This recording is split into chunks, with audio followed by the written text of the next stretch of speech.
Hey, welcome to EPN. My name is Victor Lucas, and we bring you the latest in everything cool every single day. Today, from a very Christmassy Edinburgh, Scotland behind me, and it is absolutely beautiful here today. It's a very special day. It's Alana Wren's 9th birthday, so happy birthday to our biggest little fan. This rundown's all yours.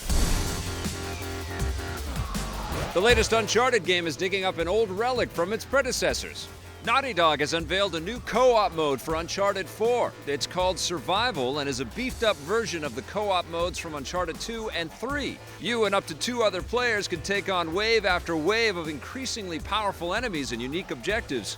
There will be bosses at the end of certain waves, and you'll also have the ability to upgrade your defenses. Yep, it's a survival mode. If all of your friends are busy, you'll also be able to play it by yourself. It will be available next month. Naughty Dog is planning to deliver more multiplayer DLC over the coming months. They've previously stated that they're also working on single-player story DLC for the game, and we'll let you know when that is unearthed. It looks like the Pokemon franchise is more popular than ever. The new game, Pokemon Sun and Moon, launched on the 3DS over the weekend, shipping an estimated 10 million units to stores globally. This puts it on track to be the biggest 3DS game of all time, although we'll have to wait until actual sales figures come in to know for sure.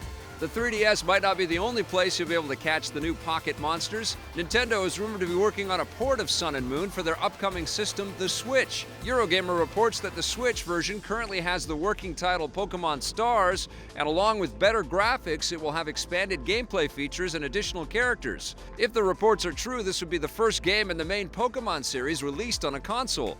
Nintendo has previously stated that 3DS cartridges will not be playable on the Switch, but that doesn't mean developers can't create up-resed ports for the system. Expect to hear more before the Switch launches in March.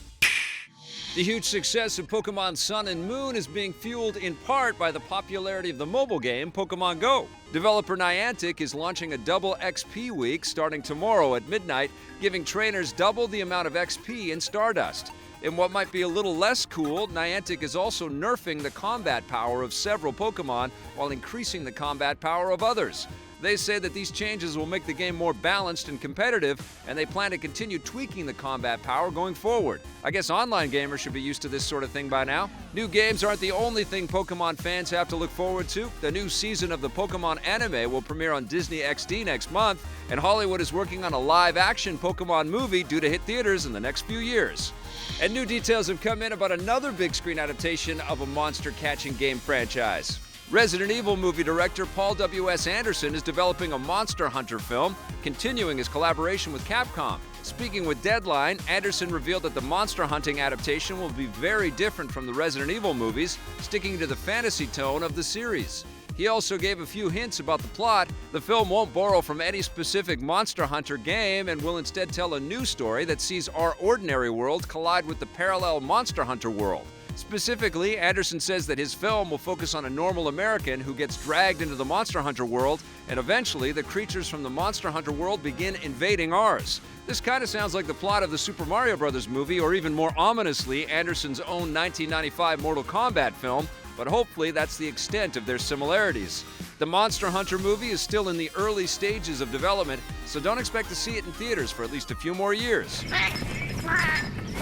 Disney and Pixar might be getting a little more serious with their Cars franchise. The first 2 films in the blockbuster animated series have a reputation for being more childish than some of the other Pixar films, much to the chagrin of annoyed parents everywhere. Now Disney has released the first teaser trailer for Cars 3, and it appears to be taking the franchise in a more serious direction. It shows protagonist Lightning McQueen in what looks like a serious and potentially fatal car crash, followed by text that reads, "From this moment, everything will change."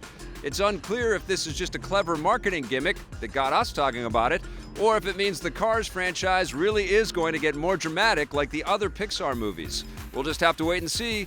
Cars 3 will race into theaters next summer. He who controls the spice controls the universe. A new big-screen adaptation of the classic science fiction novel Dune is heading to Earth.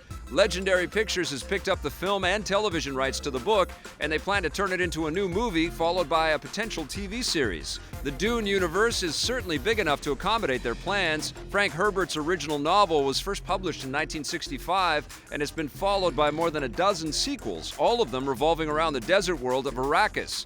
The first film adaptation, directed by David Lynch, hit theaters in 1984. Although it was a huge bomb, the Sci-Fi Channel had more success when they created a pair of miniseries based on the novel and its first sequel in the early 2000s. Given how complicated the Dune universe is, it will be interesting to see how successful Legendary Pictures is with their adaptations.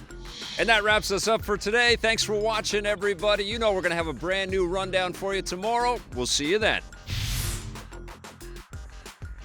Hey, thanks for checking out that video on our EPN channel. It's just one small part of the things that we make around here. So if you liked it, don't forget to check out some of our other vids and hit that subscribe button.